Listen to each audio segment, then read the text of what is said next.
Today on the podcast, I'm joined by Elizabeth Doherty from Manhattan Speech, Language, and Literacy. Elizabeth is a speech and language pathologist, but she is also a reading interventionist.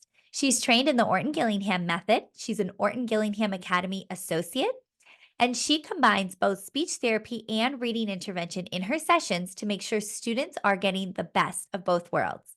She has seen that students who struggle with oral language also struggle with reading and spelling. So she wanted to make sure to bring both of those areas together in her sessions so that students are using their time best. Elizabeth is also an adjunct professor, a doctoral student, and she mentors other speech language pathologists to help them feel confident and comfortable teaching reading in their sessions. Not to mention, she's also a mom of a 2-year-old. So she is very busy, and we appreciate her time so much joining us on the podcast. And I hope that you love the tips that she shares in this episode. Let's dive in. Hi, Elizabeth. Thanks for joining us on the Little Love Learning podcast. Thanks, Erin. I'm so happy to be here. So, why don't we start with your background? Because I would love to hear your story about how you got involved with speech therapy and also reading intervention. And I feel like you do all the things. So, I would love to hear that. Sure. So I've been doing speech therapy for a really long time. I went straight out of my undergrad to get my speech master's, and I started working in schools.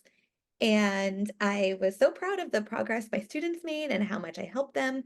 But I realized pretty quickly in the schools that it didn't seem to matter so much how much growth students made in speech therapy. It seemed like the only metric that mattered in schools was reading levels. And I had learned a little bit about reading in my master's program. So I started to just take that little bit that I knew and bring it into my speech therapy sessions to help my students succeed. And that just really sparked my interest in and passion for teaching reading and helping children, especially children with speech delays, become proficient readers. I went on to be trained in a number of programs and eventually got trained in the Orton-Gillingham approach. And I'm now a certified OG tutor and certified dyslexia interventionist by the International Dyslexia Association, in addition to being a speech pathologist. Oh my goodness, that is such a journey. And I feel like as a teacher, now that I've learned so much about reading, I would love to go back to school for speech therapy. I wish I could do that because the way that they intersect, I never knew that when I first went to school to become a teacher.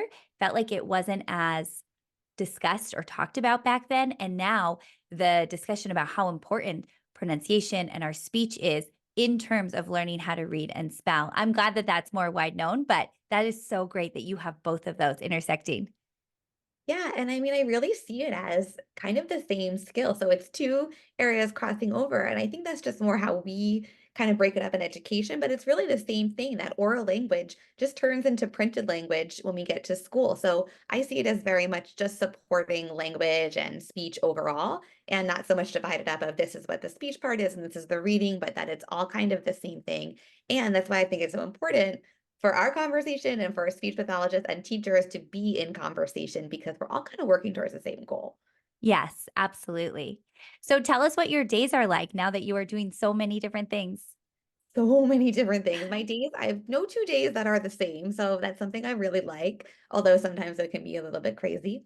I work one-to-one with students here in New York City in person, and I have a little bit of a Zoom practice as well. So depending on the day of the week, I could be traveling around Manhattan or just home in front of my computer doing lots of sessions. I also adjunct. I teach at two different universities. And at one university, I teach in the School of Education, and I teach a course on structured literacy. And at another university, I teach in the pathology department and I teach a course on reading for SLPs. And the courses are actually pretty similar, but it's just like the delivery to the two different audiences. So all of that keeps me pretty busy. And I also am a doctoral student here in New York working towards my doctorate in education. So I've every semester more and more, I am doing more and more research on training teachers and SLPs to become more proficient at supporting reading. And you're a mom and you balance all of that somehow. Yes, somehow I manage. That's what my husband always jokes. Somehow we manage, but yes, and I'm a mom, so lots of motivation to keep working is for my is all for my daughter. Oh, that is so amazing. Now, you were mentioning your daughter is 2. I would love to know if there's anything that you're doing with her or not doing with her specifically because of your background in speech therapy and also in reading intervention? What I am not doing is I am trying to not be an interventionist for my daughter. I'm trying to be her mother and not her teacher. And I think that's really important that most teachers can relate. Like, it's okay to have moments that are unstructured and just fun. But something that's so important from a language perspective and a reading perspective is just talking to children. Children are born, we are hardwired for language. So we don't have to sit down and do formal lessons to teach children names of things and how to speak. They pick it up naturally. But the more exposure they get, the more quickly they're going to pick it up. So what I just try to do is talk to her. I mean, she's 2, but I try to ask her, "How was your day? What did you do at school today?" As we're doing stuff in the kitchen, I try to narrate. Okay, we're going to crack the egg. We're going to whisk the egg. We're going to pour the egg into the pan. The pan is hot. So I just try to do what any parent would do instinctively, but add as much language exposure as I can to build up her vocabulary. Oh, that's so great. She's so lucky to have you as her mom, having that background because, yeah, that talking to them all day, that narrating, that back and forth conversation is so important. So I'm lucky let's to talk. be her mom. Yeah. Oh, that's so sweet. Let's talk a little bit about preschool and kindergarten specifically, because a lot of my audience are preschool and kindergarten parents, and they would love to teach their child how to read, but sometimes their child might have a speech delay or articulation issue. And so they're not quite sure, am I able to start teaching my child to read if they don't have all of their letter sounds yet? So if you could speak on that, that would be so helpful. Oh, yes. Don't never hold the child back is always my advice. Even if you're unsure, go for it because some growth is better than no growth at all. And if they don't have everything, you can still offer them something. So I would say there's never a reason to not teach a child something. If you're excited about it and you feel they're ready and you're ready, I say go for it. That's great advice. What are some of those sounds that might be trickier when they're teaching their child at home? Maybe their child might be getting these sounds later in their development. What are some sounds that maybe they should be looking for that might be a struggle? Some later developing sounds are the L sound and the R sound, as well as those sounds that goes with age. So SH, TH, and CH. Those sounds are really difficult to make. And so if your child isn't quite able to say them, that's okay. I would say you could still try to teach those sounds because when we're reading, we're not actually saying the sounds, we're just kind of hearing the sounds in our mind. And so we don't need to be able to say them exactly perfect to be a perfect reader. You can still introduce all of those sounds while being mindful that they might say them incorrectly. They may still be able to hear them just fine, and therefore we can definitely still teach them. And I think about students in elementary school, maybe third, fourth grade, who still kind of maybe have that funny R sound in their speech, but they're reading. So we don't have to be holding back and any sounds to teach. Like I said, go for it. If your child is ready and so are you, get started. That's great advice. In fact, my own son, he's in kindergarten, is still working on his R sound. And I had this speech pathologist at school kind of come in and listen to him and give me some tips on how I could help him work with that R sound, but it hasn't held him back from reading. He's reading and writing so beautifully and still working on that sound, but it hasn't held him back at all. That's amazing. Yeah. So, for parents who want to start teaching their child to read, where should they start? What are the best steps for them to begin on this journey? Always start by just reading at home and try to make reading part of an everyday routine, whether it's part of bedtime routine or even if it's a book to get your child to sit down and finish eating their dinner, which is something that I have to do often. To have books around the home, we think about a home literacy environment. So, are books something that kids see every day, they experience every day, they see are important, they value that time reading with the parent? That's going to be the number one piece that they find books exciting and engaging and important. And once you foster that, I say get going in the alphabet. Look at those letters and sounds, try to find them on the page. And you could also even do it without letters. When you're reading together, you can look at pictures and think about, what sound do I hear at the beginning of that word? Or what might rhyme with that word? And you could even take letters out of it and just kind of make it a game. Oh, look at this picture on this page. Can you find anything on this page that starts with the sound? Help them develop their phonemic awareness skills while you're reading together. That's great advice. That phonemic awareness piece is so important. And when I was going to school to become a teacher and to teach kids how to read, That was not emphasized. I did not learn that. And so to now learn it all of these years later, as I'm going through all of my trainings for the science of reading, it's just been such a light bulb moment for me. And I'm excited to share that with parents because I feel like the more parents we can get to understand the importance of that sound, even before we introduce the letters, the better it's going to be for our kids for sure. I absolutely agree. The phonemic awareness is so important, and I think it's great you're sharing that with parents. And it's so much fun. We do it in the car. When my son was 3 and 4, he was home for preschool, and we would do it at lunch. We would always be playing those sound games. I'm sure you will with your daughter as well. And it's just amazing how it becomes natural.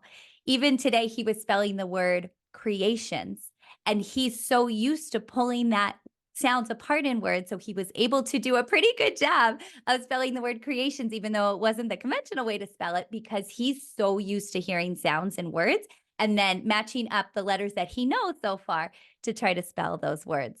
So I hope that all the listeners will take that away from this episode, that importance of phonemic awareness. And that example of creations just really underscores how phonemic awareness kind of moves across the academic lifespan to go from just rhyming words in the preschool years to now being able to spell a word like creations, to hear all of the sounds. And yeah, maybe one or two letters are not, totally there. Like to have all of that. I mean, that's why it's so important. Like we need to be able to spell these words that kids want to share and express. It's so essential. And what I also love about what you shared with how you kind of built those phonemic awareness activities into your everyday activities. So like you said, driving the car or mealtime. And I love that because as parents, the last thing we need is another thing to do, right? We don't even have enough time to do the things that we have to do. And so to just embed them into everyday experiences, we're driving the car, we're going for a walk, let's do this. It makes it that much more manageable. And then you can start to have fun with it because it doesn't feel like this burdensome task. I agree. Exactly. To make it fun and part of everyday life. And another part that he has known since he was little because of my work is how to pronounce letter sounds correctly. So we're very big sticklers on that at home, and his school does a phenomenal job. And so just recently, Jack Hartman came out with a brand new video on YouTube where he's actually saying the letter sounds correctly, which if you're a teacher listening, you totally understand this struggle. There's so many cute YouTube alphabet songs and they all add that at the end of their sounds, and they are not pronouncing their sounds correctly, or they're using keywords that are not the best. And so we were just watching that video last night. My 5-year-old was cheering him on. Jack, you said the Y sound correctly, the W sound correctly. He was so proud of Jack Hartman. It was adorable. I saw you post that video and I need to check it out because it seems really great. I was just so excited that he worked with the University of Florida Literacy Institute to make sure that there is a great YouTube video online about alphabet sounds. I hope all parents, if you want to go to my account, littleselflearning.com, or my Instagram at Little Self Learning Blog, and I will share all about that because it's a very helpful video. It's super cute. I'm going to go check it out. Now, so what are some red flags that parents can look for as they're starting to work on these skills at home, teaching their child letters and sounds, or they're working on speech? What are some maybe red flags that they should be noticing if their child's not picking it up or struggling? Their child is not picking it up or struggling, probe deeper, and I would definitely recommend contacting a speech language pathologist. There is known to be overlap of many kids who start out with a language delay or a speech delay will go on to have a later reading delay. There's also evidence that shows that the earlier intervention is provided, that reading delay can be mitigated. So there's a study that looks at children in kindergarten, second, and fourth grade. And it takes a group of students in kindergarten who all had some difficulty with speech. They were all getting speech therapy in kindergarten. And some of those kids ended up getting intervention by second grade, and by fourth grade, their reading levels were approaching where they needed to be, where the kids who didn't kind of get that language support went on in that later grades to struggle in reading. And I like to cite that study because it just shows how important intervention can be in jumping in and preventing later difficulties. So the earlier we jump in, even before kindergarten, even in preschool, nursery school, toddlers, if you're concerned about a child's speech and language, contact an SLP and get that support started. We're here to help you. The support will feel like a lot of fun, and it's a short-term investment for long-term academic success. That is so true. I have a friend who started on speech therapy in preschool, and it was provided free through the district, even though her child was not yet enrolled in school. She wasn't old enough for kindergarten yet. So don't let costs hold you back. Don't feel like you need to contact a private speech therapist. Talk to your district first, even if your child isn't enrolled in school yet, and see what services they can provide. Yes, absolutely. Districts are compelled to provide those services. So that was a great first place to start. Yes, I love that. Early intervention is key. I like to say prevention over intervention if we can. So if we can start correctly from the beginning, we won't need intervention. But if you do need intervention, the sooner the better. Sooner the better. I love that. Now, you also support other speech language pathologists on this journey to become more confident in teaching reading and making sure that they have those skills as well. So I would love to hear about that. Sure. I have a course in how to teach reading for SLPs. So, in my practice, when I work one to one with students, I target both their oral language and their reading ability. So, it's kind of a two for the time of one session where we're doing both at the same time. And I think it's a really efficient use of children's times and parents' time if we're talking about after school supports, which is what I provide. Instead of having to go to two different providers, I provide both in one. And so I help SLPs kind of synthesize their sessions where they're not just doing reading support or just doing speech support, but doing kind of both of the supports. Because, like I said, I see them both as the same skill. And if we can kind of tie it all together, I also think for students, it makes things much clearer when they're talking about something and reading about it and writing about it versus, having multiple things on their plate. These kids already have too much to balance these days. So try just to make it more simplified for them. And I try to help SLPs do that. Yeah, that's an incredible offering that you have. I think that is such a smart way to connect, like you said, the oral language and the written language and reading, all of that going together. Thank Now, you. I was curious since you are an Orton-Gillingham trained tutor, if you could speak a little bit on that and the approach of Orton-Gillingham. It's not a program, but it's an approach and about the multisensory components that you add into your tutoring sessions. Yeah, so Orton-Gillingham, thank you. It is an approach and not a program. There are many fabulous programs and products that are Orton-Gillingham based. I'm sure your listeners are familiar with some of them, and they're wonderful, but they're products you can purchase based off of a teaching approach, which is the Orton-Gillingham approach. And it is a multisensory, language-based, and individualized approach to teaching reading and spelling to students for whom it doesn't come naturally. So some kids are going to kind of pick up reading right away. Some need a little extra help, and some are going to need a lot of extra help. And Orton Gillingham is great for those kids who need a lot of extra help. It is a form of structured literacy, which means it has a really clear session structure where we go from sounds to syllables to words to sentences to paragraphs. And there's also the structure building on knowledge and rules in the English language. So starting with just short vowels and graduating up to long vowels, vowel teams, magic E words, and explicitly teaching all of those rules to kids so they can decode every word that they see on a page. It's such a phenomenal approach. Did you learn how to read with phonics skills when you were little, if you remember? I do remember learning how to read with phonics skills, and I think that's why I was so drawn to Orton Gillingham because when I thought about how should I be teaching reading in my speech therapy sessions, I immediately thought of phonics and my own experience, and that just felt so natural to me to teach it that way. And what I came to find out is that that type of structured phonics-based approach is not only what's best for all students, but it's especially important for students who have language learning difficulties. So that was just great that I was drawn to something that happened to be evidence-based anyway. That is so incredible. I wish I had had that experience. I did not learn this way. So learning all of these phonics rules now, it's like light bulb moments going off in my head like, "Oh, that makes sense." Now there are some words that you can read and spell and you've understood the pattern. We've internalized the pattern without being explicitly taught. But now being explicitly taught those patterns, I'm like, "Yes, I can see why TCH is always used after a short vowel, or I can see this or this rule." So it's really been fun for me as an adult to go back and look at all these and realize there's a reason that English is the way it is.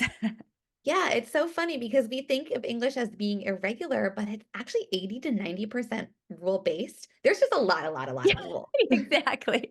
So Once you many know rules. the rules, it's totally predictable, and structured literacy and orton-gillingham and phonics-based instruction makes those rules really clear to kids. But I'll tell you, I often hear from parents, kind of what you just shared, Erin, like, "I didn't know that either," and, like, "I'm finding this so interesting too to learn," because, yeah, it all just kind of clicks, and instruction isn't always like that. So I love kind of having parents chime in like, "I never knew why that happened. Thanks for telling me." Yes.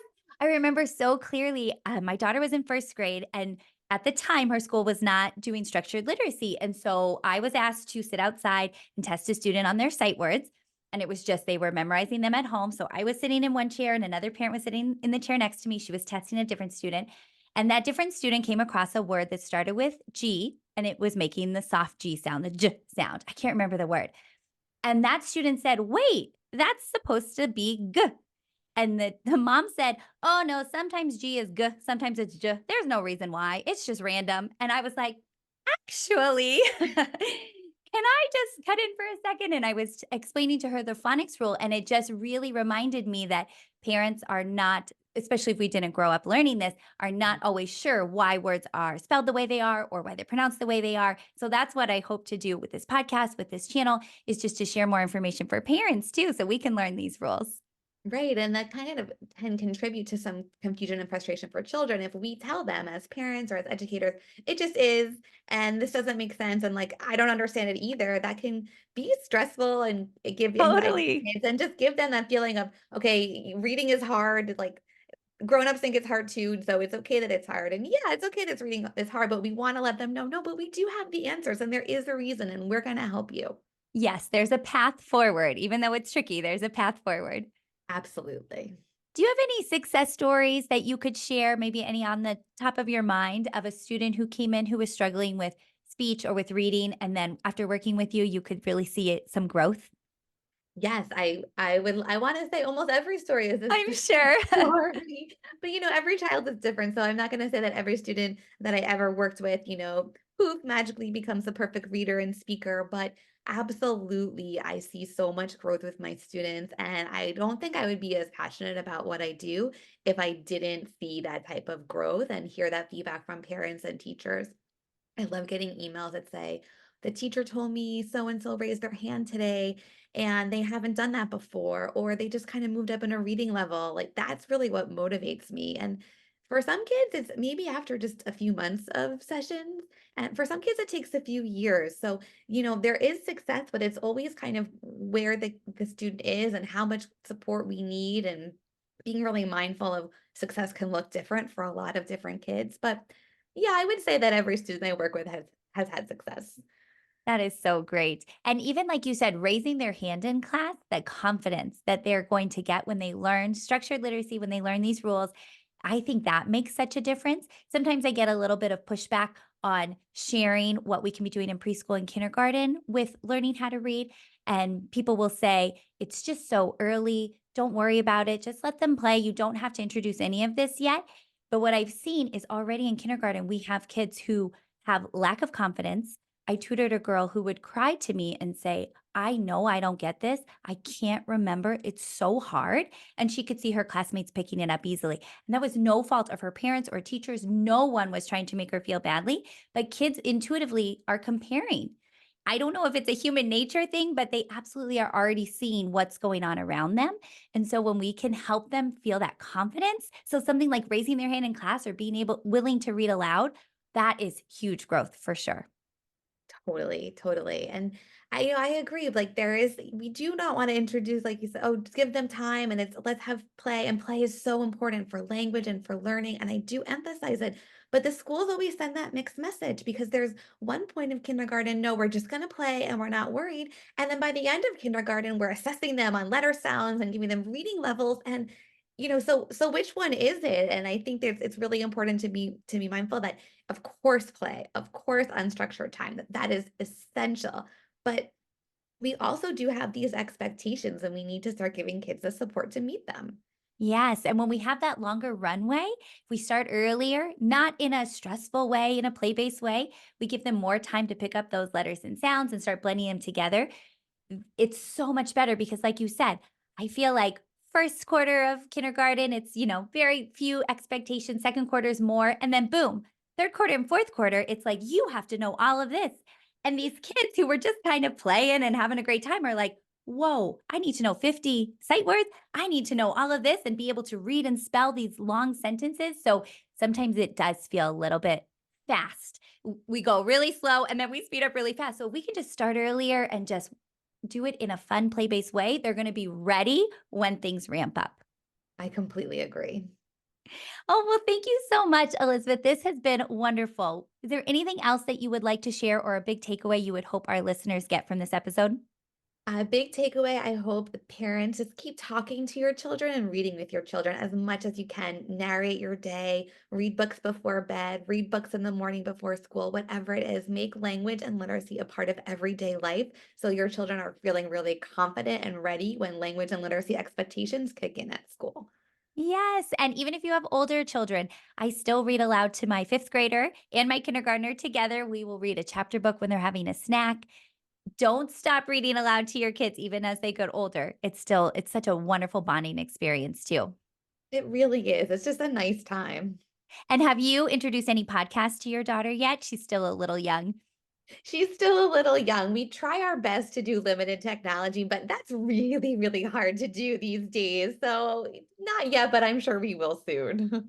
Podcasts have been super fun for my kids to listen to in the car on long road trips, or sometimes when they're eating breakfast. They love certain podcasts. And I just love all of the language they're getting, the vocabulary they're getting, and they're really creating these mental images in their mind as they're listening. So if you're a parent and you're listening and you're thinking, I don't have a ton of time to read aloud to my kid all these different times during the day, that's okay. Try for a few minutes, but then maybe try something like a podcast or an audiobook where they can be listening and still getting a lot of that language also. I fully endorse that. What a Yeah. great idea. Well, tell us how people can connect with you or if they would like to work with you. You said you do have some Zoom sessions, how they could get in touch.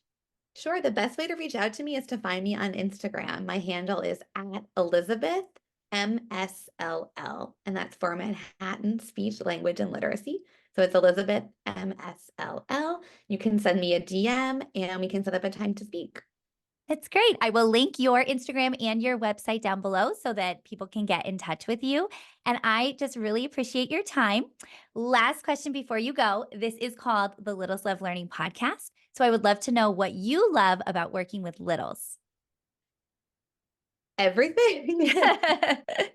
It's just so it's such a critical time, and to watch children develop it's truly magical, and to be a part of that and to help children who need that extra nudge and to help get them there is so fulfilling and so rewarding, and it's just really special to work with little kids.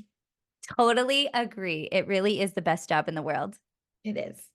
Well, thank you, Elizabeth, for your time. And I can't wait for everyone to connect with you. Thanks, Erin.